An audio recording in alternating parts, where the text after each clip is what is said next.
Dismissed by my parents and sister, I secretly built a $150 million company. On my sister's wedding day, my gift to her was a card revealing my company's $150 million valuation. After the wedding, they regretted it.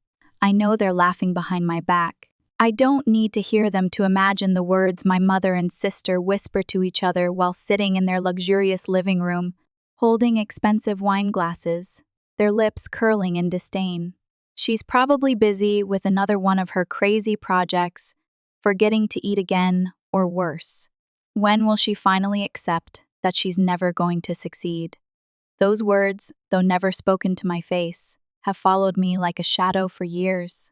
My name is Elizabeth Hart, and at 31, my entire family sees me as nothing more than a pathetic failure. While they throw extravagant parties, discuss multi-million-dollar deals, and mingle with the most powerful social circles, I sit alone in my small apartment, working over 90 hours a week to build a company they believe is doomed. The truth? I'm about to accomplish something they never saw coming. Since I was a child, my mother had a perfect plan for my life, or rather, for our family's future. I was supposed to go to Harvard Business School, work for my father's prestigious corporation, and marry a suitable man to solidify our family status. But I didn't follow her plan. I chose my own path. Instead of stepping into a sleek office with a six-figure salary right after graduation, I dived into fintech, a field where people warned only geniuses or fools survived. With a small team of developers, I built an AI-driven platform capable of analyzing and predicting financial market trends with unprecedented accuracy, a bold, risky project, and the only thing I ever truly believed in. But to my family, all they saw was a stubborn girl wasting her youth in a rundown apartment without a single dollar to spare. Clara, my younger sister, was the golden child my mother took pride in. At 27, Clara had everything my mother dreamed of: a degree from Wharton, a high-ranking position as CFO at the family company, and an engagement to James Walton, the only son of one of New York's top real estate moguls. Their wedding would be the event of the season, bringing together the wealthiest and most influential people in the city. And me? I was just the eccentric older sister they reluctantly sent an invitation to for the sake of appearances. Every time we met, Clara never missed an opportunity to drive a dagger into my pride. "You missed another family gathering," she once remarked, giving me a slow, judgmental once-over. "Or are you still locking yourself away in that tiny box of yours, clinging to a hopeless dream?"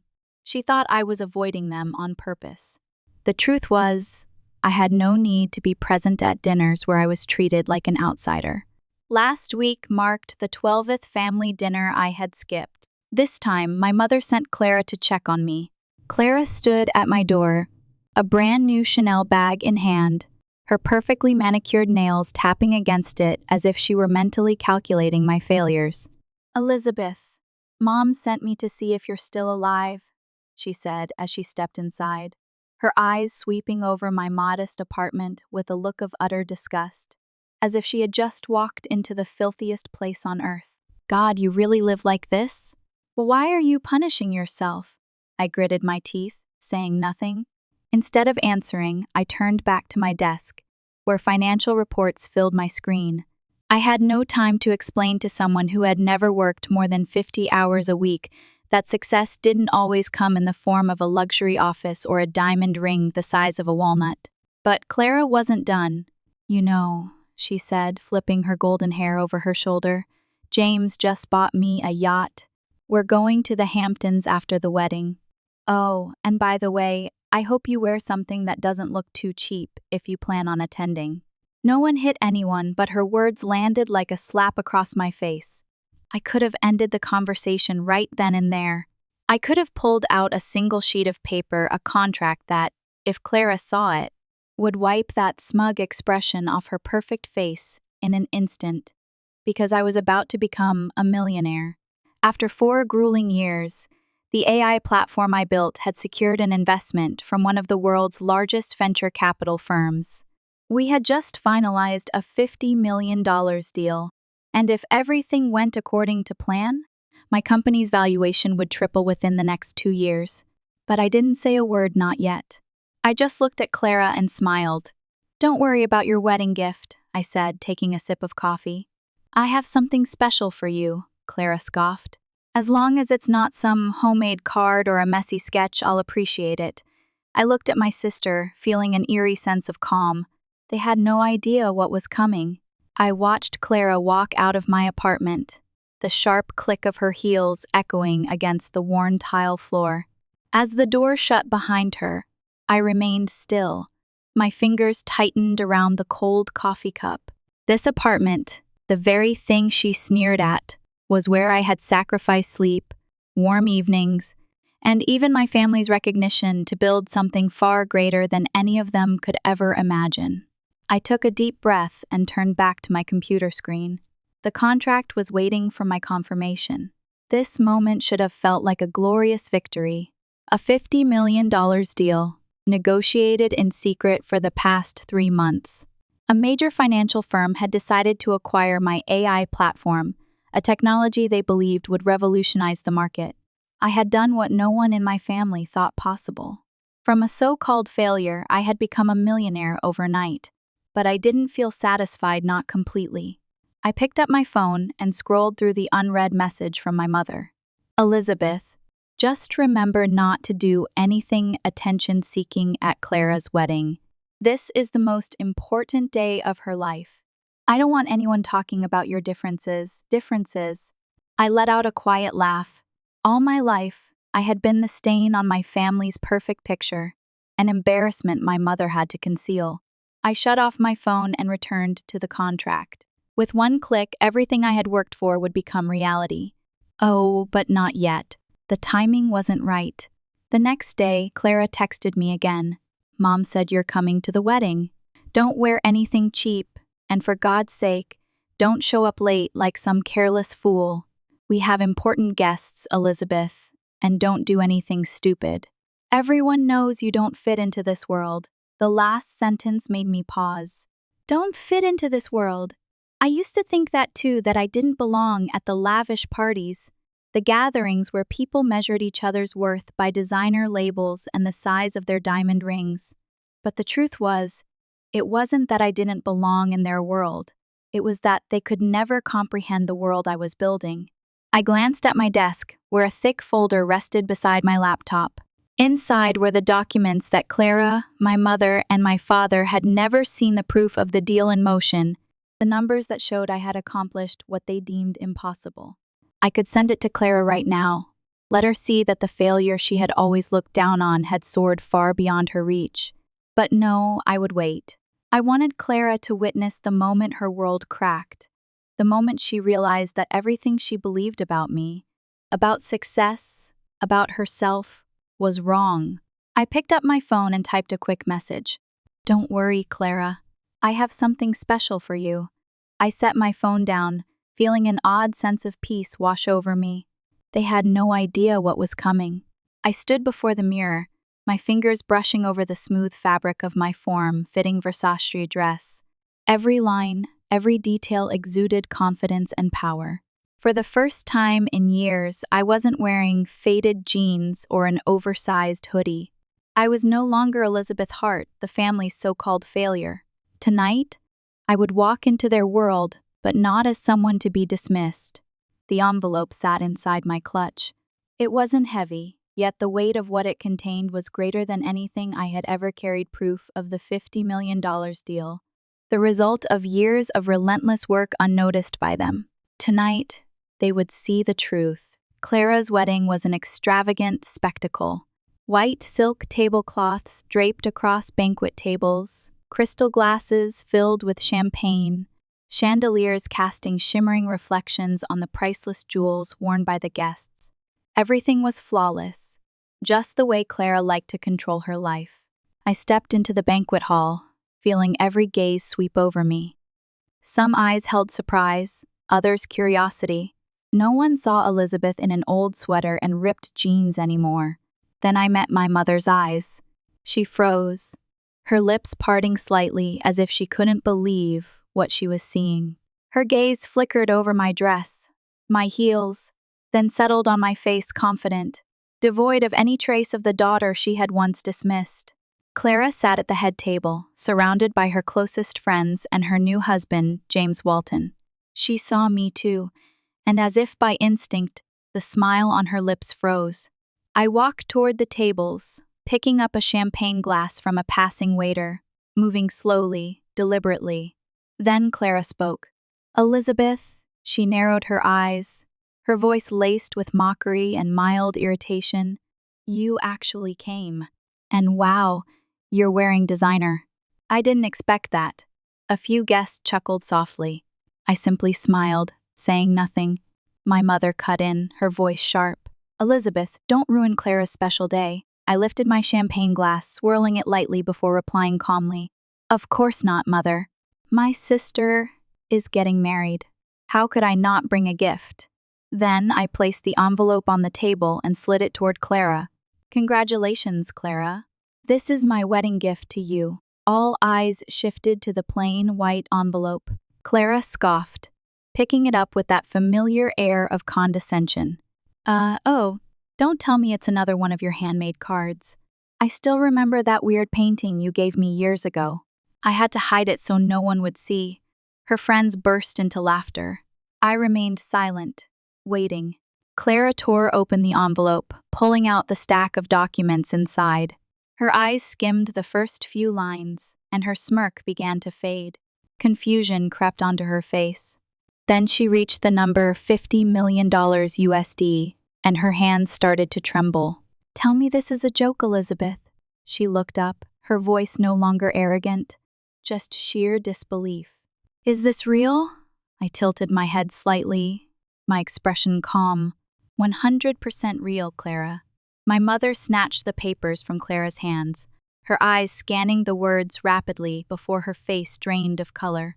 "Selling the company? $50 million?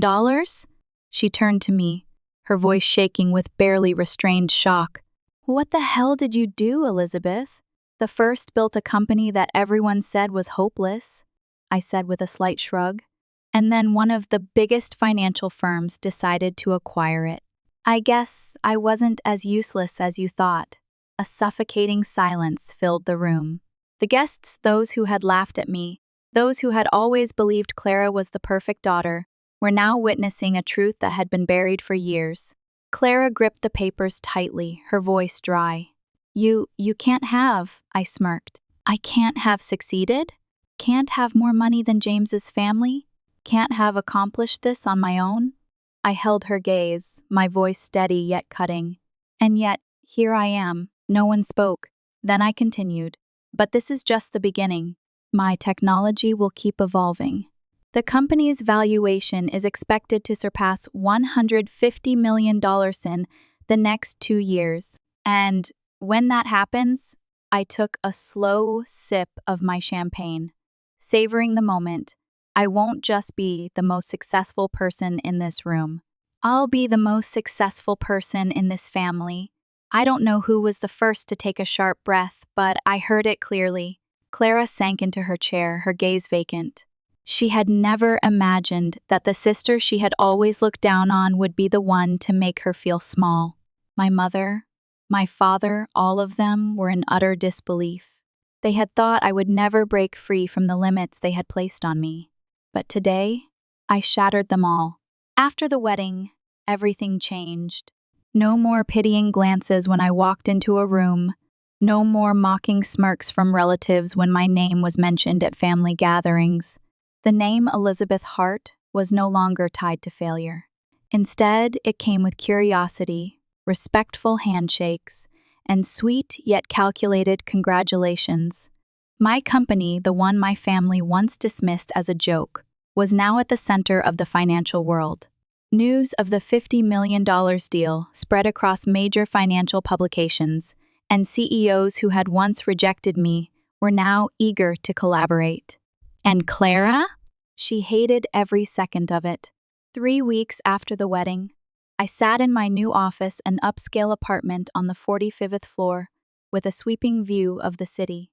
Sunlight streamed through the glass walls, reflecting off my laptop screen where financial data fluctuated in real time. My phone lit up with a new notification. Breaking news. Walton Group faces financial crisis. Possible bankruptcy. I leaned back in my chair, exhaling slowly. Just as expected. I had seen this coming long before Clara walked down the aisle in her pristine white gown. My AI technology didn't just analyze financial data, it predicted corporate collapses based on millions of variables. And 6 months ago, my platform had flagged a red alert for Walton Group. I had tracked every number, every concealed financial report, every reckless investment decision. Clara's in-laws weren't as secure as she believed. Their empire was built on debt, market manipulation, and high-risk deals, and now it was teetering on the edge of collapse. Clara didn't know it yet, but she would soon enough. My mother's call came at 10 a.m. I picked up. Her voice was rushed, unsteady, a rarity. "Elizabeth, have you seen the news? The Walton family, they're in serious trouble." I twirled a pen between my fingers, my voice calm. "I know," she hesitated. How did you know before everyone else?" I didn't answer right away, letting her sit in the silence, letting her feel the weight of the gap between what she had believed about me and the reality in front of her. After a few long seconds, I finally spoke, my voice light but firm, because I'd been watching them. My technology predicted this long ago. But, of course, if I had told you earlier, you wouldn't have believed me. She fell silent. I could picture her face stunned, disoriented, grasping for something to hold on to. "Elizabeth," her voice softened, "Clara doesn't know what to do. The Waltons are about to lose everything. If this isn't handled properly, they might face an investigation. James could end up in court." I raised an eyebrow, though I wasn't particularly surprised. "Is that so?" I murmured, taking a slow sip of my coffee. Looks like Clara's perfect dream is starting to crumble. That afternoon, Clara called me for the first time in years. Her voice held no sharpness, no arrogance. "Elizabeth," she hesitated, as if she couldn't believe she was calling me for help. "How can I help you?" I asked, my voice perfectly polite. But Clara knew full well that I held all the power now. "You knew, didn't you?" she said, her voice dry. "Knew what?" I feigned ignorance. "James's family's collapse." Her voice was barely above a whisper, as if saying it any louder would make it more real. "Their company is losing everything, and if they can't handle their debts," I heard her take a deep, shaky breath through the phone. "I'll lose everything too." And that was the moment I had been waiting for. Clara Hart, the perfect daughter, the privileged heiress who prided herself on making the right choices, now stood on the edge of losing it all. She had chosen the wrong path. I tightened my grip on the phone, but my voice remained eerily calm. "I warned you, Clara." She held her breath. "I told you success isn't just about marrying the right man or having your parents' backing. I tried to show you that everything you thought about me, about life, was wrong, but you never listened. I didn't know." Her voice began to tremble. "Elizabeth, the first no, I was wrong, but now you can't let me lose everything." I leaned back in my chair, letting every word sink into the space between us. "I can help you," I said slowly, deliberately. She inhaled sharply. "But you have to accept one truth. Your perfect dream is over." A long silence. I could hear Clara's fear through the phone. "I understand," she whispered. I closed my eyes and allowed myself a small, satisfied smile. Then I said, "It's time for you to learn how to rebuild from nothing." 3 days after Clara's call, my father showed up at my office. I had expected this. The man who had always been cold and decisive, the one who had told me to my face that I was wasting my life, now stood here, dressed in an expensive but slightly wrinkled suit. There was something in his expression I had never seen before. Worry. My assistant called ahead, but I didn't tell her to turn him away. I wanted to witness this moment for myself. He stepped inside, his eyes sweeping over the sleek, luxurious office. This was no longer the tiny apartment he had once scorned floor-to-ceiling glass windows. Premium leather chairs, large monitors displaying fluctuating market numbers. He stood there, staring at undeniable proof that I had won. "Elizabeth," he spoke, his voice heavy, as if every word cost him a piece of his pride. I leaned back in my chair, arms crossed. "Father," my tone was cool, impassive. He exhaled deeply before pulling out a chair and sitting across from me. I hadn't invited him to sit, but he didn't wait for permission. "Clara is in serious trouble." He got straight to the point, abandoning his usual pretense. I lifted my coffee cup, taking a slow sip, unfazed. "I know." He narrowed his eyes. "How long have you known?" I shrugged. 6 months ago." A flicker of shock crossed his face. I could see the wheels turning in his mind, trying to piece together how I had known before the Walton family themselves. I set my cup down, lacing my fingers together as I met his gaze. "Why are you here, Father?" He was silent for a moment, then let out a heavy sigh. "Clara's about to lose everything." His voice had a slight crack in it. "She has no income, no real experience. If the Walton family goes bankrupt, she'll lose all of her privileges too." I tilted my head, saying nothing. I wanted him to say the words he had been avoiding. Finally, after a long hesitation, he swallowed the last remnants of his pride and said, "She needs your help." I let out a soft laugh, not out of amusement, but at the irony of it all. Me, the so-called disgrace of the family, was now the only one who could save their golden daughter. I leaned back in my chair, making no effort to make this easy for him. "And what exactly do you want me to do?" My voice was calm, but there was a sharp blade hidden beneath the words. My father hesitated before speaking slowly. "She needs a job, a place to start over. Could you find a position for her in your company?" I let out a dry chuckle. "So you want me to hand Clara an easy way out, give her a fancy title, a high salary, without making her face the consequences of her own choices?" He pressed his lips together, not denying it, but I could see the expectation in his eyes. He thought I would soften. He thought I was still the daughter desperate for my parents' approval. But I was no longer that Elizabeth Hart. I placed my hands on the table, meeting his gaze directly. "Fine," I said smoothly. "I'll give Clara an opportunity, but not in the way you think." My father frowned, wary. "What do you mean?" I pulled a folder from my drawer and placed it on the table.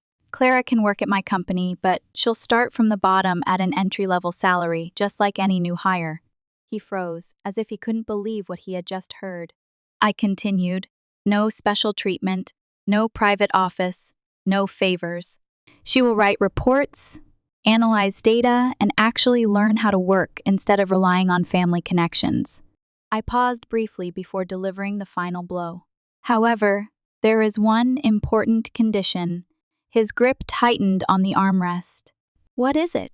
I met his gaze, my words cutting like a knife. "Clara must publicly admit that she was wrong." His eyes narrowed, not immediately grasping my meaning. I leaned forward slightly.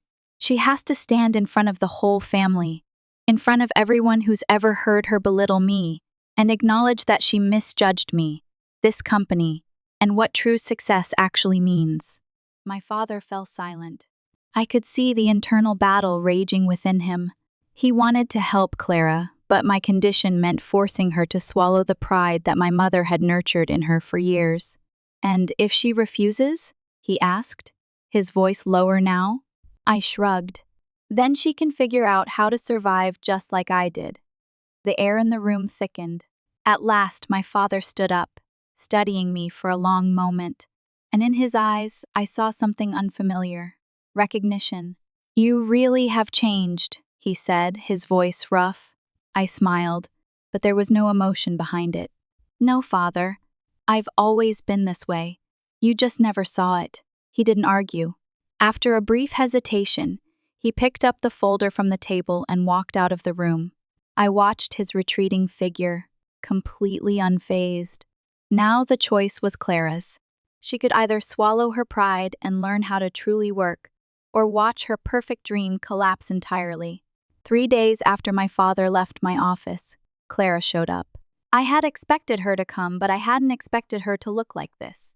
Clara Hart, The woman who always arrived in designer dresses with perfectly sleek hair and flawless makeup now looked as if she had stepped out of a nightmare. The dark circles under her eyes were deep, her lips pale, and her expensive coat had creases, something that would have been unthinkable for the old Clara. She stood at my office door with no arrogance, no condescending smirk. I didn't tell my assistant to turn her away. I wanted to witness this moment myself. Looking up from my computer screen, I slowly took in my sister's appearance.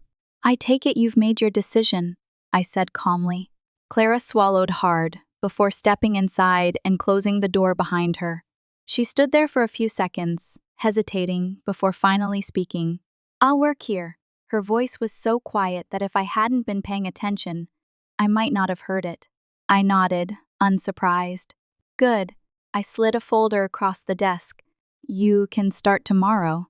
Clara stared at the stack of papers as if it were a death sentence. She didn't move, but I could see the internal struggle in her eyes. Then she took a deep breath, picked up the folder, and slowly flipped to the first page. Clara's first day was anything but easy. I didn't place her in a spacious conference room with leather chairs. I didn't give her a meaningless title so she could coast through her job without actually doing anything. No, I placed her exactly where she never thought she would be, the data analysis department. There, she was no longer Clara Hart, the privileged daughter of a wealthy family. She was just another new employee, and no one cared about her last name. Her first assignment was to process financial reports, review data, and write a market trend summary. She had no idea what she was doing. I could see the panic in her eyes as she scrolled through the overwhelming spreadsheets. No one held her hand. No one walked her through the steps. "You're not going to help me?" she asked me during lunch when we happened to run into each other in the company kitchen. I set down my coffee cup, crossing my arms. "Clara, I learned everything on my own without anyone helping me," I said, my voice devoid of pity. "I'm not your babysitter. If you want to work here, you have to learn how to stand on your own." She pressed her lips together but didn't argue, and for the first time I saw a flicker of patience in her eyes. The following days weren't any easier. Clara began to realize that real work wasn't like attending lavish parties where she only needed to smile and shake hands to build connections. She made mistakes, a lot of them. She entered incorrect data into the system, forcing the entire team to redo a report. She overlooked a small error in an analysis, causing the projected forecasts to be off. And for the first time in her life, Clara was reprimanded by a superior with no one to defend her. I didn't help her. I wanted her to feel exactly what I had once felt: the confusion, the helplessness, and the sinking realization that she had no power to rely on. But what surprised me was that Clara didn't quit. 2 weeks passed, and I began to see the change. Clara no longer arrived late. She no longer stared blankly at the screen, but instead focused, trying to understand each number, each financial model. She no longer complained when there was too much data to process. And then one morning, I received an email from the head of the data analysis team to Elizabeth. "Clara just completed her latest market trend analysis. I have to admit, she did better than I expected. This report is 5% more accurate than the previous ones. Just wanted to let you know she's really trying." I stared at the email for a long moment, then I let out a small, amused smile. Maybe, just maybe, Clara was actually learning something. The next day, I met her in the conference room. "Good job," I said, placing her report on the table. "I read it. You've improved." Clara looked at me, a flicker of surprise in her eyes. "Thank you," she said softly, for the first time without a trace of arrogance in her voice. I studied my sister for a few seconds before saying, "But you still have a lot to learn." Clara nodded, no argument, no defiance, just acceptance. And for the first time in my life, I truly believed that Clara could change. A year passed. My company was no longer just a young startup. Its market value had reached $150 million, and our AI platform had been integrated into some of the largest financial corporations in the US. The CEOs who once ignored me now personally invited me to major conferences, and the media hailed me as a pioneer in fintech. But what surprised me the most wasn't the company's success, it was Clara. She was no longer the woman I once knew. No more designer dresses at work, no more condescending looks or mocking tones. Instead, Clara had become one of the most dedicated employees I had ever seen. She no longer avoided difficult tasks, nor did she expect anyone to help her. When I assigned her a new market data analysis project, she spent weeks meticulously combing through the numbers, even staying late at the office without complaint. When her first major report was praised by the board, she didn't look at me expecting recognition. She simply nodded, knowing she had earned it through her own effort. The day Clara was promoted to a mid-level management position, she walked into my office with a cup of coffee in hand. "I figured you'd like this," she said, placing the cup on my desk before sitting across from me. I looked at her for a long moment, then I let out a quiet chuckle. "What is it?" I asked, crossing my arms. Clara let out a soft laugh. "I used to think you were just a dreamer, lost in unrealistic ambitions. But now, I understand no one succeeds just because of what they were born into." I leaned back in my chair, looking at Clara differently. "So what have you learned after a year of working?" I asked. She exhaled, paused slowly, then said, "I'm not special." Her voice was almost weightless. "I used to believe that having a family name and connections meant I could have everything. But the truth is, no one values you unless you prove your worth." I had to start from scratch. I had to show that I deserved to be here. I nodded, feeling an unfamiliar sense of pride, one I never thought I would have. Clara was no longer the arrogant, entitled girl she once was. Now she was someone who understood the value of real effort. My family changed too, though I no longer waited for it to happen. My mother stopped making passive-aggressive remarks about how different I was at family gatherings. My father no longer tried to pull me into the family business because now they both knew I had grown beyond anything they could control. They never apologized in words, but I noticed the shift in small ways: a phone call from my mother just to check in, an article my father sent me about my success without a single word of criticism. And I understood they had realized their mistakes, but that no longer mattered to me. I hadn't built this company to gain my family's approval. I hadn't created this success to prove them wrong. I had done it because I believed in myself. One late afternoon, Clara walked into my office holding a USB drive. "Do you have a minute?" she asked. I nodded. "What is it?" She plugged the USB into my computer and opened a new report. "I think I found a way to optimize the financial trend prediction algorithm. If applied, it could increase accuracy by 8%. I skimmed through the report before turning to her. "You did this on your own?" She nodded. I took a slow sip of my coffee before replying, "I'm impressed." Clara smiled, no arrogance, no expectation of praise, just pure pride in what she had accomplished. I looked out the window, watching the golden hues of the sunset wash over the city skyline. A year ago, I had stood at Clara's wedding, making sure she and my entire family saw that I was no longer the failure they believed me to be. But today, I realized that revenge no longer mattered. Because real success isn't about making others regret their mistakes, it's about creating opportunities for those who once failed to see, for those who once lacked strength, and most importantly, for myself, so I could keep moving forward without being chained to the past. I shut off my computer and stood up. "Clara," I said gently, "want to grab dinner with me?" She looked at me for a moment, then nodded. "I'll pick the restaurant," she said, and I laughed. At last, we were no longer standing on opposite sides. That was my greatest success. Elizabeth's story isn't just about a woman who defied her family's expectations and rose to success. It's proof of the power of perseverance, independence, and self-belief. In real life, we are often bound by the expectations of society and family, but true success isn't about proving others wrong. It's about creating opportunities to grow and helping others do the same.